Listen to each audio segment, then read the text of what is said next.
So ഇന്നത്തെ വീഡിയോയിൽ ഞാനിങ്ങനെ സ്ലിപ്പ് സ്റ്റിച്ച് ചെയ്യുന്നതും അതുപോലെ തന്നെ ചെയിൻ സ്റ്റിച്ച് ചെയ്യുന്നതാണ് കാണിക്കാൻ പോകുന്നത്. സോ ഞാൻ പൊതുവേ ഡിസൈറിൻ്റെ യാണാണ് എടുക്കുന്നത്. നല്ലൊരു ബ്രാൻഡാണ് ഡിസൈറിൻ്റെ. ആൻഡ് നിങ്ങൾ ഈ ബിഗിനേഴ്സ് ആണെന്നുണ്ടെങ്കിൽ ഒരിക്കലും ഇതുപോലത്തെ സ്റ്റീലിൻ്റെ നീഡിൽസ് മേടിക്കരുത്. എപ്പോഴും ശ്രദ്ധിക്കുക, പ്ലാസ്റ്റിക്കിൻ്റെ ഹാൻഡിലുള്ള നീഡിൽസ് മേടിക്കാൻ ശ്രദ്ധിക്കുക. അതെന്ന് വെച്ചാൽ കുറേ ചെയ്യുമ്പോൾ നിങ്ങൾക്ക് കൈക്ക് അത്ര വേനെടുക്കില്ല. ഈ സ്റ്റീലിൻ്റെ ആണെന്നുണ്ടെങ്കിൽ നിങ്ങൾക്ക് കുറേ ചെയ്യുമ്പോൾ കൈക്ക് വേനെടുക്കാൻ ചാൻസ് ഉണ്ട്. ഓക്കെ, സോ ഇതിൽ പല സൈസിലെ നീഡിൽ അവൈലബിൾ ആണ്. സോ അത് പ്രൊജക്റ്റിനനുസരിച്ച് നമ്മൾ നീഡിൽ ചൂസ് ചെയ്യണം. So welcome back to family Lepric stories. So ഞാനിവിടെ ആദ്യം കാണിക്കുന്നത് എങ്ങനെയാണ് സ്ലിപ്പ് നോട്ട് ചെയ്യുന്നതാണ്. ഞാനിതിൽ 3 രീതിയിൽ സ്ലിപ്പ് നോട്ട് ചെയ്യുന്നത് എങ്ങനെയാണ് കാണിക്കുന്നുണ്ട്. സോ ഇതെന്ന് പറയുന്നത് ഫസ്റ്റ് മെത്തേഡാണ് എങ്ങനെയാണ് സ്ലിപ്പ് നോട്ട് ചെയ്യുന്നത് ഉള്ളത്. ആൻഡ് നിങ്ങൾ ആദ്യമായിട്ട് എൻ്റെ ചാനൽ കാണുന്നുണ്ടെങ്കിൽ എൻ്റെ പേര് പ്രീതി. ആൻഡ് എൻ്റെ ചാനലിലൂടെ ഞാൻ ക്രോഷ്യ റിലേറ്റഡ് വീഡിയോസും അതുപോലെ തന്നെ സ്റ്റിച്ചിങ് റിലേറ്റഡ് വീഡിയോസാണ് അപ്ലോഡ് ചെയ്യുന്നത്. സോ നിങ്ങൾക്കത് താല്പര്യമുള്ളവരാണെന്നുണ്ടെങ്കിൽ ചാനൽ സബ്സ്ക്രൈബ് ചെയ്ത് സപ്പോർട്ട് ചെയ്യുക. ഓക്കെ, ആൻഡ് അടുത്തത് എന്തെങ്കിലും ക്രോഷ്യ റിലേറ്റഡ് ചെയ്യാൻ ആഗ്രഹമുണ്ട് അല്ലെങ്കിൽ ഇന്ന കാര്യം ചെയ്യണമെന്നുണ്ടെന്നുണ്ടെങ്കിൽ ജസ്റ്റ് ഒന്ന് കമൻറ്റ് ചെയ്യുക. സോ നമുക്കത് ട്രൈ ചെയ്യാം എങ്ങനെയാണ് ക്രോഷ്യയിൽ അത് ചെയ്യണമെന്ന്. ഓക്കെ, സോ ഞാനിത് എക്സ്പ്ലെയിൻ ചെയ്തിട്ട് കൊളാക്കുന്നില്ല. സോ നിങ്ങളിത് കണ്ടുകഴിഞ്ഞാൽ മനസ്സിലാവും ഇത് എങ്ങനെയാണ് ഇടണമെന്ന്, സ്ലിപ്പ് നോട്ട് ചെയ്യുന്നത് എങ്ങനെയാണെന്ന് മനസ്സിലാവും.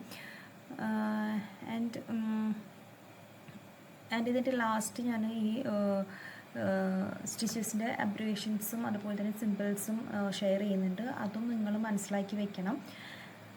സോ കാരണം ചില ഇതിൽ അവർ ഈ അബ്രിവേഷൻസും അതുപോലെ തന്നെ ഈ സിമ്പിൾസ് വെച്ചിട്ടായിരിക്കും എക്സ്പ്ലെയിൻ ചെയ്യാം. സോ അത് മനസ്സിലാക്കി വയ്ക്കുകയാണെന്നുണ്ടെങ്കിൽ നമുക്ക് കുറച്ചും കൂടി പെട്ടെന്ന് പ്രോജക്ട്സ് ചെയ്യാൻ പറ്റും. അവരുടെ കൂടെ തന്നെ നമുക്കത് ചെയ്തു പോകാൻ സാധിക്കും. സോ അതെല്ലാം മനസ്സിലാക്കി വയ്ക്കാം. സോ സെക്കൻഡ് മെത്തേഡ് എന്ന് പറയുന്നത് ഞാൻ 2 ഫിംഗേഴ്സ് യൂസ് ചെയ്തിട്ടാണ് സ്ലിപ്പ് സ്റ്റിച്ച് ചെയ്യുന്നത്. ഇൻഡെക്സ് ഫിംഗറും മിഡിൽ ഫിംഗറും യൂസ് ചെയ്തിട്ട്. ഇതും എളുപ്പമാണ്. ക്രൂഷ്യൻ്റെ പ്രത്യേകത എന്ന് പറയുമ്പോൾ പ്രാക്ടീസ് ചെയ്യണം. കാരണം ഈ സ്റ്റിച്ചസ് ചെയിൻ സ്റ്റിച്ച് ആയാലും സ്ലിപ്പ് നോട്ട് സ്റ്റിച്ച് ആയാലും ഇനി അടുത്ത വീഡിയോയിൽ ഞാൻ ഈ 4 ബേസിക് ആയിട്ടുള്ള സ്റ്റിച്ചസും കൂടി ഷെയർ ചെയ്യുന്നുണ്ട് എങ്ങനെ ചെയ്യണമെന്നുള്ളത്. സോ അതൊക്കെയാണെന്നുണ്ടെങ്കിൽ നിങ്ങളത് ചെയ്ത് പ്രാക്ടീസ് ചെയ്യണം. ഫ്രീ ടൈമിലൊക്കെ കിട്ടുമ്പോൾ അത് ചെയ്ത് പ്രാക്ടീസ് ചെയ്യണം. എന്നാലേ അത് പെർഫെക്റ്റ് ആയിട്ട് കിട്ടത്തുള്ളൂ. അതുപോലെ തന്നെ ചെയിനൊക്കെ ഇടുമ്പോൾ അതിൻ്റെ ടെൻഷൻ എപ്പോഴും ഒരേപോലെ ആയിരിക്കണം. അതും ശ്രദ്ധിക്കേണ്ട കാര്യമാണ്. സോ ഇതിൽ ഇപ്പോൾ ഷെയർ ചെയ്തിരിക്കുന്നത് ബേസിക് ആയിട്ടുള്ള നമ്മൾ അറിഞ്ഞിരിക്കേണ്ട കുറച്ച് ടേംസാണ്. അതിൽ ഫ്രണ്ട് ലൂപ്പും ബാക്ക് ലൂപ്പും അതുപോലെ തന്നെ ഈ ബാക്ക് ബമ്പും നമ്മൾ എന്തായാലും മനസ്സിലാക്കിയിരിക്കണം. കാരണം ചില പ്രോജക്ട്സിൽ അവർ പറയും ഫ്രണ്ട് ലൂപ്പിലൂടെ വേണം നീഡിൽ പാസ് ചെയ്യാൻ, അല്ലെങ്കിൽ ബാക്ക് ലൂപ്പിലൂടെ വേണം പാസ് ചെയ്യാൻ, അല്ലെങ്കിൽ ചില പ്രോജക്റ്റിൽ ബാക്ക് ബമ്പിലൂടെയും പാസ് ചെയ്യാൻ പറയും. സോ അതെല്ലാം അറിഞ്ഞിരിക്കണം. ഞാനിവിടെ ചെയ്യാൻ പോകുന്നത് എങ്ങനെയാണ് ചെയിൻ സ്റ്റിച്ച് ചെയ്യണമെന്നാണ് കാണിക്കുന്നത്. സോ ഭയങ്കര എളുപ്പമാണ് ചെയിൻ സ്റ്റിച്ച് ഇടുന്നത്. നമ്മളുടെ നീഡിലിനെ യാണിൻ്റെ അടിയിൽ കൂടെ പാസ് ചെയ്തിട്ട് യാണിനെ ഗ്രാബ് ചെയ്തെടുക്കുക. ഓക്കെ, എന്നിട്ട് ഗ്രാബ് ചെയ്തിട്ട് ആ നീഡിലിമിലത്തെ ലൂപ്പ് ഉണ്ടല്ലോ അതിൻ്റെ ഉള്ളിൽ കൂടെ പാസ് ചെയ്യാം.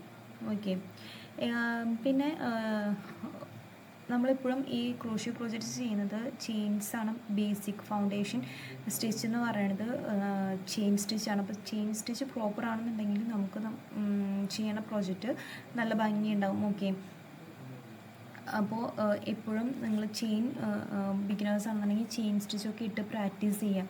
എപ്പോഴും ഈ നമ്മുടെ ഈ ഇൻഡെക്സ് ഫിംഗറിൽ നമ്മൾ ഹോൾഡ് ചെയ്ത് വെച്ചിരിക്കുന്ന യാണിൻ്റെ ടെൻഷൻ എപ്പോഴും സെയിം ആയിരിക്കണം. നമ്മൾ ത്രൂ ഔട്ട് നമ്മുടെ പ്രോജക്റ്റ് ചെയ്യുമ്പോൾ അതെപ്പോഴും സെയിം ആയിരിക്കണം.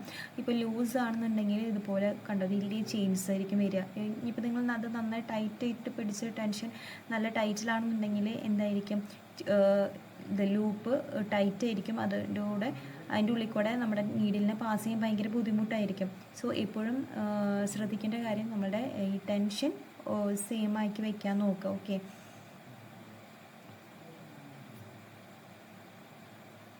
നിങ്ങൾക്ക് ശ്രദ്ധിച്ചു നോക്കിയാൽ മനസ്സിലാവും അതിൽ വരുന്ന വ്യത്യാസം.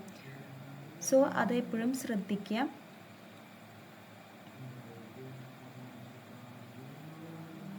ആൻഡ് നമ്മളുടെ നീഡിലിമിലത്തെ ലൂപ്പ് നമ്മൾ കൗണ്ട് ചെയ്യത്തില്ല. നമ്മൾ ചില എല്ലാ പ്രോജക്റ്റ് ചെയ്യുമ്പോഴും നമ്മൾ ഈ ചെയിൻ കൗണ്ട് ചെയ്തിട്ടാണ് ചെയ്യുക. സോ ഈ നീഡിലിൻ്റെ തൊട്ടടുത്തുള്ള ചെയിൻ തൊട്ടിട്ടാണ് നമ്മൾ കൗണ്ട് ചെയ്യുക. ഓക്കെ, അവിടെ തൊട്ടിട്ടാണ് ചെയിൻ 1, ചെയിൻ 2, ചെയിൻ 3 എന്ന് പറഞ്ഞിട്ട് സിസ്റ്റമാണ് ഉള്ളത്, US സിസ്റ്റം അതുപോലെ UK സിസ്റ്റം.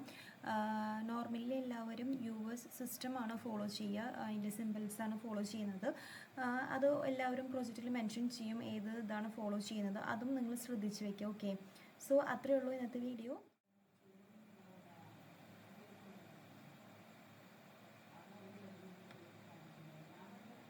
അത്രയേ ഉള്ളൂ ഇന്നത്തെ വീഡിയോ. എല്ലാവർക്കും ഇഷ്ടപ്പെട്ടെന്ന് ഞാൻ വിചാരിക്കുന്നു. Thank you for watching and supporting me, and happy learning and have peace to all.